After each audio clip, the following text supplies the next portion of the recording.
you tired standing yet?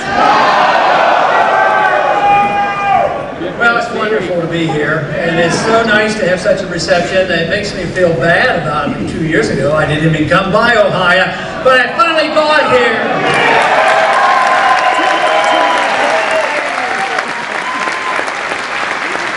Well, I want to start off with a good news, bad news story. I want to tell you the bad news first.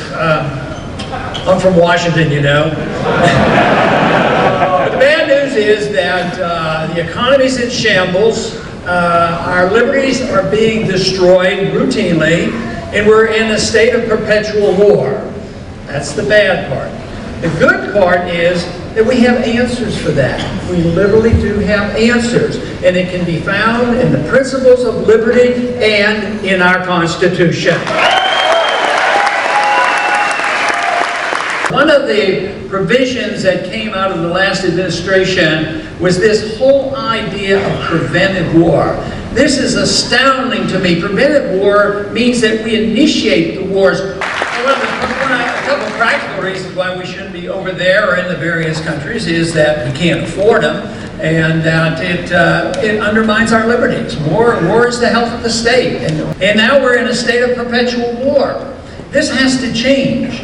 Now, the practical answer would be change our minds, change our attitude. I was asked one time in a debate a few years ago, maybe somebody watched it, they said, what do you do about these wars? And I said, we just marched in, why don't we just march home?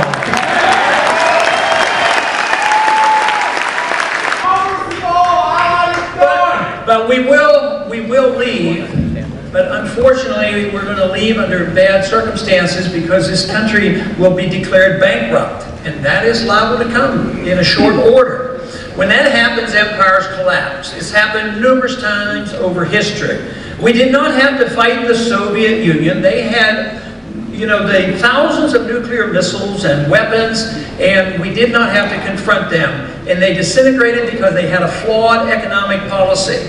Well, this country has been operating under a flawed economic policy now for a good 70 years, and the end is coming, and that is what we're witnessing at the present time.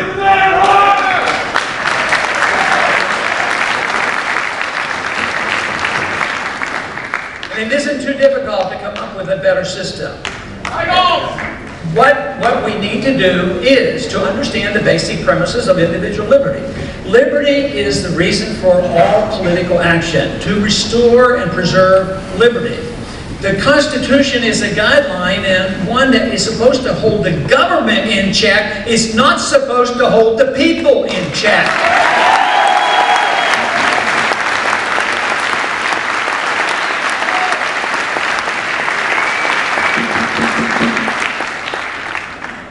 The wars will eventually bankrupt us, along with the runaway welfare spending here in this country.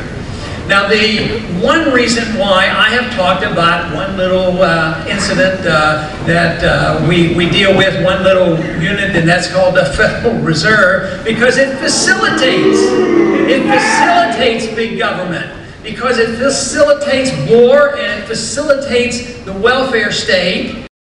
We cannot really survive this with a central bank. We must end the bank.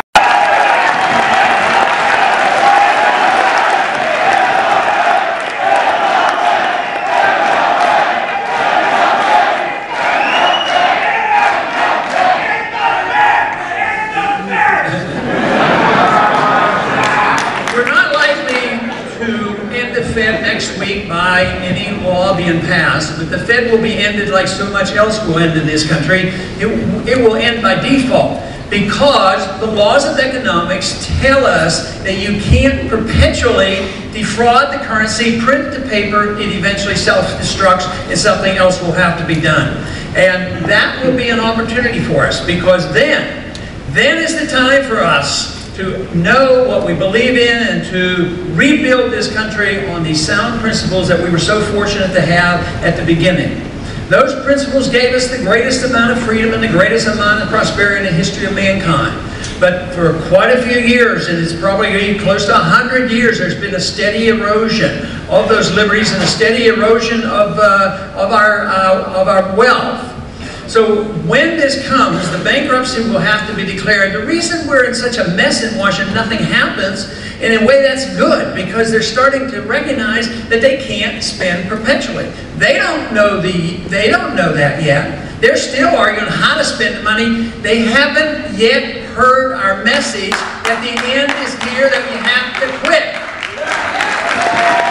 A lot of people just wonder how this will come about and how it will end. I think it will end not so much that we will end up with the right number of people in Congress and will pass better legislation. It will end with a failure of the state, the failure of the government. And we do talk a lot about secession and interposition and nullification, and these are worthy subjects to talk about. But I think when the bankruptcy comes, when the money fails, when government fails, and we're in the midst of the failure of government, when it becomes evident, the federal government will become very much less relevant. Because they can't buy everybody and say, we will give you this, and if you don't do what we tell you, we're going to take it away. They won't have the wherewithal to bribe the people and hold the people in check. The big problem, of course, is they will still have a lot of guns. And the founders were quite accurate when they talked about the reason for the Second Amendment, and it wasn't for rabbit hunting. The only solution to combat what is happening today is for our views to prevail. Governments usually reflect the prevailing attitudes of the people. So when the attitude of the people is that they accept, because they have been brainwashed with Keynesian economics, and they have accepted the idea that governments just have stuff and they can pass it out, they support the government. But once it becomes known that the government cannot provide any longer and that the money fails, that the people then will have a much greater say in what's happening. Then the government will reflect what the people believe. A good example of how this works is actually on how the Fed bill operated and worked out. They never were convinced that the Fed needed auditing. They weren't persuaded by my arguments. I've been arguing for 30 years and I couldn't get them to listen. But they're listening to the people because that message got out, the economic crisis hit. They heard about the TARP funds and the corruption, and all of a sudden a few of us got the information out. Do you know what? If you think the TARP fund corruption is bad, you ought to find out what the Fed has been doing. You know, they complain so much now about Washington is not bipartisan enough. All we need to do is be bipartisan and work these problems out. But they never talk about what the bipartisans are going to do. Of course, they're always talking, they're always inferring, those who want bipartisanship, is to increase the size of government and more spending, just to agree with it. I think we've had way too much bipartisanship. Think of how much happens to our country, and it doesn't happen because of one party. The bipartisanship has been overwhelming when it endorses Keynesian economics, and that's been around since the Depression. They like inflation, they like spending, they like deficits, and if you get into trouble, they like spending, they like deficits, and they like inflating. And they think they can do it forever. But that's ingrained in the system, and it's been a bipartisan cooperation that has done that. What is nonpartisan or one party about our foreign policy? Only at the time of elections you hear a little bit of dissent.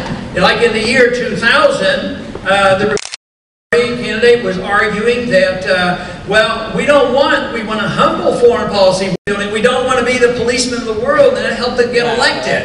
Yeah, and look what has happened. Then along comes the last election, and the candidate that won, and the person in the office today, he said, we're going to bring peace to the area, and he was the peace candidate, and what has he done? Well, we've expanded the war, sent more troops into Afghanistan, we started bombing Yemen, and we bomb Pakistan continuously, and quite frankly, I don't believe the troops are yet to come home from Iraq, because the policies haven't changed. They've been bipartisan. They're supported by both parties. They support the monetary system. They support the Federal Reserve.